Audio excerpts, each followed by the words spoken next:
یہ فیصلہ آپ نے کرنا ہے، سیاستدانوں کے ہاتھ میں نہ چڑھنا، یہ فیصلہ آپ نے کرنا ہے، میں نے کرنا ہے کہ ہم اس الیکشن کا بائیکاٹ کرتے ہیں، عوام کرے، کیونکہ یہ فراڈی کے تو اپنے چکر میں لگے ہوئے ہیں۔ وہ کہہ رہے ہیں میں نے حکومت دے دو، کہتا ہے میں نے حکومت دے دو۔ یار ملک کا حال تو دیکھو کیا ہو گیا، اور ملک تو دیکھو ظالموں۔ ہم اس وقت تک الیکشن کا بائیکاٹ کریں گے جب تک تم لوگ سارے مل کے ملک کا نہیں سوچتے۔ ہے کوئی ملک کا سوچ رہا ہے؟ اپنے ایمان سے بتاؤ، کسی کو پرواہ ہے ملک کی؟ پتہ نہیں اس بات کی کون پی ٹی آئی کون ہے، نون لیگ کون ہے، سب کوئی اپنے اپنے چکر میں پڑے ہیں۔ ایک کہتا ہے حکومت دے دو، ایک کہتا ہے حکومت لے لو، ایک کہتا ہے یوں کر دو تو میں یوں کر دوں۔ کمال ہو گئی یار، وہ ملک ہی ختم ہو جائے گا ظالموں، اور ریاست ختم ہو جائے گی تو سیاست کس پہ کرو گے؟ یہ کیوں ہے کہ یہ میں اور آپ جاہل ہیں، میں اور آپ جاہلوں کے اوپر بڑے جاہل، اللہ نے ہمیں ان کے حوالے کر دیا۔ لو جب تک یہ سارے فیصلہ کرو خدا کے لیے، جب تک یہ سارے مل کے بیٹھ کے پہلے پاکستان کا نہیں سوچیں گے، ہم نے نہیں الیکشن، ہم نے اس کو ووٹ ڈالنے نہیں جانا، کیونکہ یہ نہیں چھوڑیں گے آپ کو۔ کسی کا بھی یہاں پہ اسٹیک نہیں ہے، یاد رکھنا، کسی کا اسٹیک نہیں ہے، یہ چلے جائیں گے باہر۔ کل مجھے میرے دفتر میں ایک آدمی آیا، مجھے کہنے لگا بھائی میں وہاں، میں نے اسے کہا میں کہ یار یہ ایک بڑا اچھا پیس ہے زمین کا، یہ لے لو۔ اس نے کہا نہیں میں تو دبئی جا رہا ہوں، میں نے دبئی اتنے پراپرٹی خرید رہا ہوں، اس سے جا کے میں اس کا اچھا رینٹ آتا ہے تو یہ فلاں لوں۔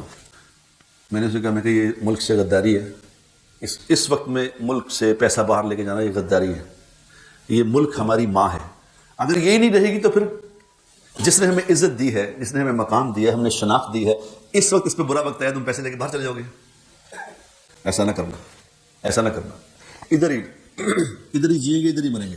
لیکن باشعور بن کے جینا میرے دوستو، باشعور بن کے، جاہل بن کے نہ جینا کہ جو یہ لیڈر کہی جائے تم مانی جاؤ۔ یہ سب اپنے چکر میں ہے، یہ میں تمہیں پورے یقین سے کہہ رہا ہوں، یہ سب اپنے چکر میں، یہ حکومتوں کے چکر میں، ان کو کسی کو ملک سے کوئی پرواہ نہیں۔ اگر ملک کی پرواہ ہوتی تو جو معیشت کا اس وقت حال ہو گیا، بیٹھے سارے مٹ کے بیٹھ کے یہ فیصلہ کرتے کہتے حکومت تم لے لو۔ اگر یہ شہباز شریف کو کچھ ہوتا کہتا عمران صاحب آپ کی مہربانی ہے، آپ زیادہ شور نہ مچائیں، یہ حکومت آپ لے لیں، آئیں ملک بیٹھ کے چلا لیں۔ اگر عمران خان کو ذرا بھی حیا ہوتی تو ان کو کہتا کہ جناب دفعہ کرو، پہلے ملک کا سوچتے ہیں، بعد میں کریں گے سیاست۔ وہ اس کو فیل کرنے کے چکر میں، اس کو فیل کرنے کے چکر میں ملک فیل ہو رہا ہے اور کوئی سوچ نہیں رہا اس بات میں۔ یہ میں آج اس لیے یہ بات کہہ رہا ہوں کہ خدا را ہم سوچیں، ہم اپنا مستقبل، اپنا نصیب ان کے ہاتھوں میں نہ دیں۔ اللہ اس قوم کی حالت نہیں بدلتا جو اپنی حالت خود نہیں بدلتے، ہمیں بدلنا ہے۔ ہم کیوں تماشا بنے؟ خدا کی قسم یہ بے چینی جو پھیلی ہوئی ہے نا، بے چینی جو پھیلی ہوئی ہے، یہ لوگ وہ جو تھے نا باہر نکلنے کے، کئی لوگ باہر جا رہے ہیں، اللہ تعالیٰ آزماتا ہے، یاد رکھنا اللہ آزمائے گا ضرور۔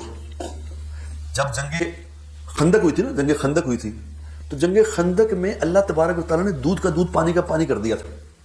اب جنگ خندق میں جو منافقین تھے نا، منافقین جو ساتھ آئے ہوئے تھے، اب ہیں تھے منافقین لیکن مسلمان تھے اوپر سے، اب آئے ہوئے ساتھ، اب ان کو خوف تھا کہ یار یہ تو مر گئے تھے کی بنے گا۔ اب وہ آ کے حضور کے سے کہہ رہے ہیں کہ جی میرے بچے کر لینے ہیں، میرا پرابلم پیچھے کار میں بڑا سی کار ڈگ پیا، میرا یہ ہو گیا، وہ میں جانا چاہتا ہوں، اگر جہاز دے چلا جاؤں، آپ یہاں چلے جاؤ، آپ چلے جاؤ، آپ بھی چلے جاؤ۔ آہستہ آہستہ لوگ ان کو اللہ نے بیچ میں سے نکال کے بتا دیا کہ منافق کون ہے۔ امام حسین رضی اللہ تعالیٰ عنہ کے ساتھ جو لوگ تھے، امام حسین نے کیا کہا تھا؟ اندھیرا کر دو، جنہیں جانا چلا جائے، جنہیں جانا چلا جائے، اندھیرے میں چلے جاؤ، میں دیکھوں گا بھی نہیں، جاؤ جنہیں جانا چلے جاؤ۔ اس وقت پاکستان پہ برا وقت آیا ہے، جو باہر جا رہے ہیں نا، ان کو سب کو پتہ چل جائے گا کہ ہم نے کیا غلطی کی تھی۔ پاکستان کو نہیں کچھ ہونا انشاءاللہ تعالیٰ، جاؤ جو مرضی کر لو، کیونکہ یہاں بہت نیک لوگ ہیں، میں جانتا ہوں، بڑے اللہ والے ہیں، اللہ تعالیٰ ان کی لاج رکھے گا، ایسی کوئی بات نہیں۔